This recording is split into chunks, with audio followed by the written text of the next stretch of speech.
Okay, here we are again. Me and my little buddy. Oh, here he is. All right, come on. Come on here. Oh, oh. There he is. What? You having fun? Well, looks like today's the last day we'll have 80-degree weather. All of a sudden it's going to take a nosedive tomorrow down to 66 degrees. So, yeah, this is just sort of crazy. We have a day or two where it's hot and then it goes right back to 60s and maybe 70, you know. But that's kind of a weird pattern this year compared to the 10 other years I've been here. This has never happened. It's either stayed at around 90 degrees during the summer and never changed, or, you know, or in the 80s or something like that, but nope. We had one day where it was 90 degrees. All the other days have been 82 maybe, something like that sometimes. Then it drops down to 70, so I don't know. Weather patterns is just weird everywhere. This dog has something stuck in his ears. Anyway, so I've been working on this radio. It's 1940 Motorola, and it's a model 62T1 is what it actually is. I did find it at the Radio Museum, and that's what it supposedly is. I mean, same tube lineup and everything. And bigger schematic now. And it's still kind of rough trying to find the parts on it, but at least you can read this one compared to the last one I had. And in fact, it shows all the models, and I circled the one in the top corner. That's what this is, the 62, model 62T1. So, kind of an odd thing. I had to go ahead. The other night, I went ahead and I started replacing parts on it. And then I figured, well, I'll go ahead and see if I can test it. And it did make sense. The on-off switch started making a bunch of sparks when I turned it on. So I figured, oh, well, maybe the cloth wiring going to the switch was bad. I rewired it. Nope. Did exactly the same thing. So I know the switch is supposed to be shorted when you connect it, when you turn the switch on. Okay. Well, in this case here, it shouldn't be making the wiring heat up almost to the point of smoking. So I know there's something wrong there. So anyway, I took the switch apart, and it's a two-position thing where it's a volume control and a switch. So I bent all the tabs out and I opened it up, and I used deoxit on it on the inside.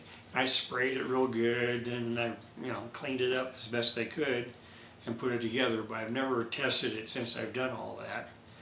And then I figured, well, I'm going to pull all the tubes out and start testing it anyway, and see if I have, filament voltage. And I did, and I started getting other readings.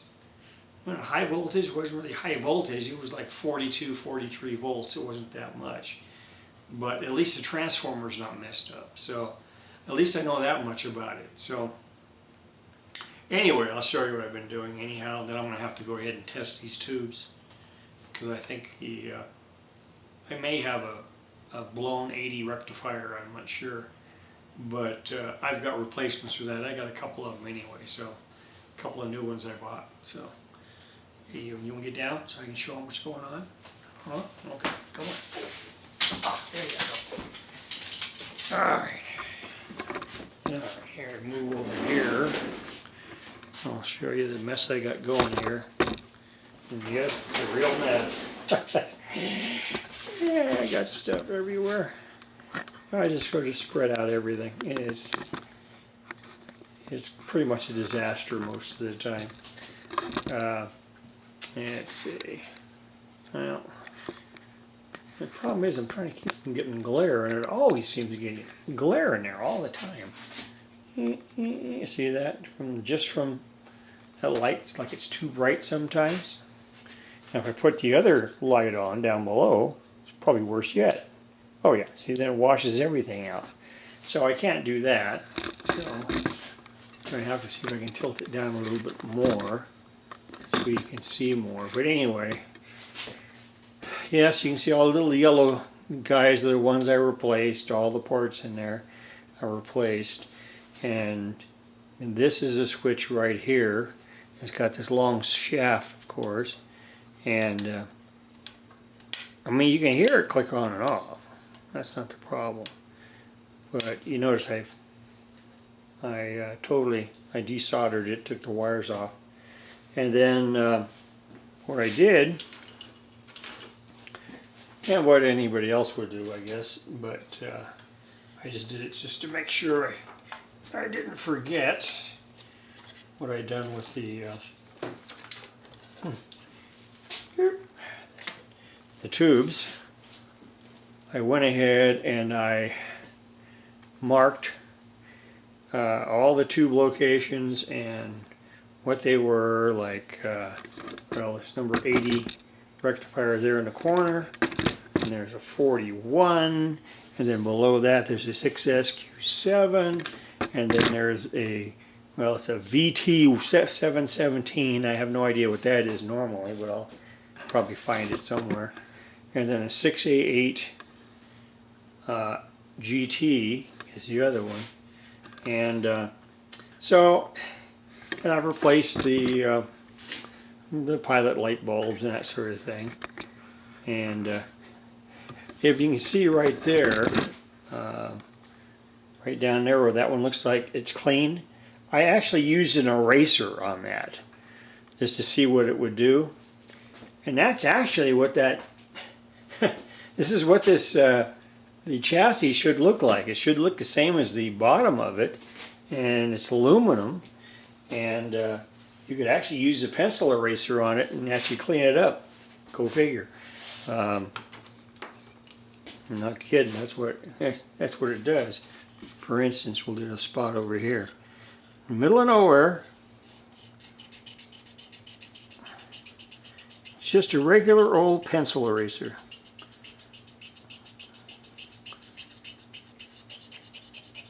And that's it. Cleans it right up. Go figure. Go figure that one out. But yeah, it does. It actually does work. So I think I'm going to get myself a big eraser and just start going over the whole thing. But yeah, it's something else. And then the other problem is right here, because the dial string, it's already come off, looks like. Let's see. Just do it that way, I guess. But yeah, the dial string is right there. And if you look down here, yeah, you'll see little sucker does move. And it goes all the way. So I'm going to clean that up, and I'm going to redo the dial string. But yeah, that, and then I'm not going to show you my testing the tubes. I mean, testing the tubes is kind of like watching paint dry. And the speaker, it's in pretty good shape. Let me see if, see that guy right there. It's in really nice shape. There's no holes in it. At least I haven't stuck my finger through it yet. So that's good. And it's really solid for it being 1940. I mean, shoot, that thing's, well, it's 10 years older than me, or 11 years older, whatever. But yeah, so for being 80 years old, that's still not too bad. And the dial glass is still in good shape. I mean, and the marks, I mean, the markings on it are still perfect. Everything on there is still great. And you can see it's got, well, the shortwave band up there, and 49 meters, 31 meters, 25 meters, 19 meters, and 16 meters is what it said. And then down below here is just the AM dial down below. It doesn't have FM, so it's AM and shortwave.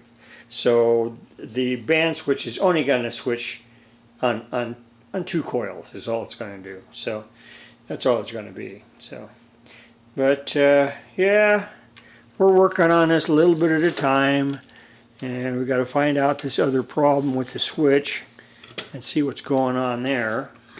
But other than that, we're moving right along. There's a few more caps to take care of. Some stuff that's up in the top corner there. There's another one hidden under that one. There's one there, one there. There's 3 and 4. Only 4 caps left. And then there's only one big electrolytic for the whole thing. And that's all. So anyway, there we are. And then what I'm going to do is I'm going to use my night tube tester over there. That's what I'll be using on these other tubes. And get this stuff out of there. The wire's off. I got quite a few tubes. So I'll be using all these guys. Hollows. Luckily it does have a spot for 4-pin tubes, so that's good. So I can get those done. That won't be a problem. And so we'll see. And I'll do those next. And like I said, I won't show you guys what I'm doing because I'll just figure out how it's being tested. And now I gotta go because I can see my battery is getting low. So anyhow, that's gonna be it for right now. And we'll talk to you guys